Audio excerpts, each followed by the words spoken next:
Hi, Holly. Jeff Allen here. Just want to respond to your post on LinkedIn about the people that say that you're lucky because you get to live in Spain and why they're wrong. And I pretty much identify with this in a lot of points. And like you said, it's not you're not lucky to live in Spain because you had to build your own remote business. You had to try the business models. You had to get up really early, you had to fail many times, or you had to get rejected thousands of times, and wearing every hat in the business, and failing more, and building a brand, and failing more, and then spending hours, learning to be a digital nomad. Learning about digital nomad visas, and then preparing for Spain preparing for that, having that Spain one, Spain, moving to Spain, moving your life to Spain, figure out a new life, and then being refused apartments for who were not being self-employed and all that. And and I pretty much agree with this in a lot of ways. And I remember being I've lived in France for most of the last 35 years. I've come three different times. Uh, the first time was in a 1 year. I was sent by my university for a year to teach because I had won an award, a fellowship. So I had a job with the Minister of Education. And then and then I went back and I came back on another research assistantship, teaching assistantship through my master's program because they had an open opportunity to be assistant to the director back in the same city I lived in, Lyon, France.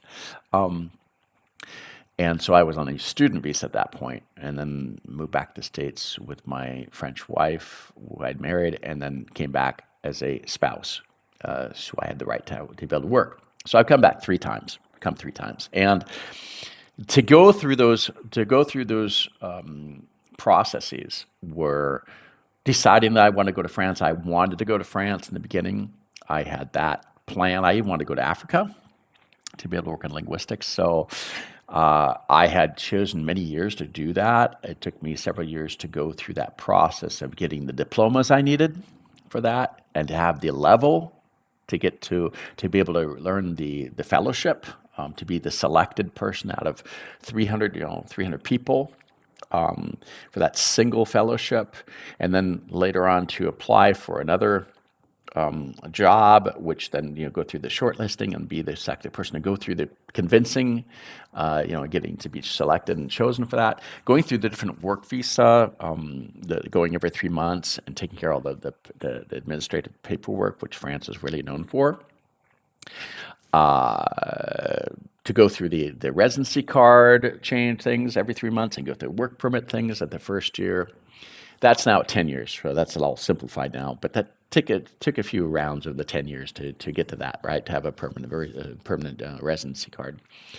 The whole thing of apartments. Now I spoke the language fluently, so that really helped from the beginning. But I've seen, many people that I've coached and helped who want to go overseas because they had a job opportunity to do a 2 year stint, to watch them leave overseas and come back because it didn't work, because they weren't prepared for it, right? They weren't prepared with their family. They just thought it was going to be a cool stint. And all the changes you have to go through to move internationally into another language and to get integrated and assimilate into the culture, right? That's a huge move, and that's not always simple. And now as I look at my partners, her children are now living in Toronto, daughter and son-in-law live in Toronto, and I'm trying to talk to them, and they're going through the process that I went through 30 years ago, but they don't speak the language at the level I spoke French, right? So it's a whole nother thing, and they're struggling with, this is so bizarre, and I said, no, it's just different, right? It's a different culture. That's a different culture, and you just have to accept that it's different, and help them through that. As they want to have the different life and all the difficulties and struggles you go through, right? So, but in the end, I get asked too, I get told all the time, you're so lucky to live in Paris. I said, well, you don't live in Paris, right? So, um, it's, and all the difficult things, like you're dealing with the digital nomad kind of thing. Whereas I started as a student, then came through a business industry, and now I'm here in industry and university stuff. I came through all those different scenarios. And now in a different thing where I can, work from home a lot, more with a hybrid, very well, more remote than not. So, um, but all that took a lot of hard work, and I think that the definition of success, and I mentioned this about 2 months ago when I was in Canada and talking about to people, what is success? Success doesn't always mean money, right?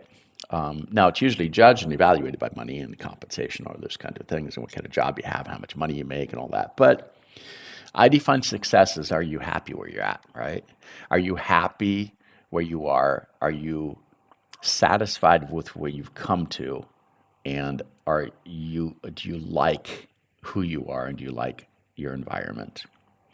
And because a lot of people make a lot of money and they're not happy where they're at, right? For whatever reasons, they might be overseas and their spouse wants to be there, but they don't want to be there. Other spouses, females, or the males, or the ones that usually it doesn't always that way. But I've actually known women that made money and the husband came with them, right? But I've seen many cases where the spouses were not happy, right? Because they didn't feel like they were integrated and assimilated as much as they would want to be, even after 10, 20, 30 years. So it's all about, are you satisfied with where you're at, right? And I think that's what you're getting at here is you made all that happen. It wasn't luck.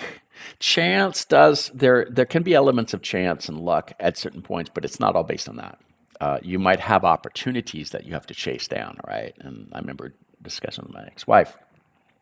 She says, "Oh, you had these lucky things." And I know there were opportunities, and I took those opportunities to chase them, right? And it wasn't, and because I was taking opportunities, it opened up more doors that seemed it could be luck, but it wasn't luck because they were opening up because of taking those other opportunities, right? And being proactive about it. So, yeah, I agree. Been there. You have to fight for it and you have to continue doing that. And it's not an easy path, and not everybody likes that because a lot of people don't like change. The majority of people do not like change. They prefer to be.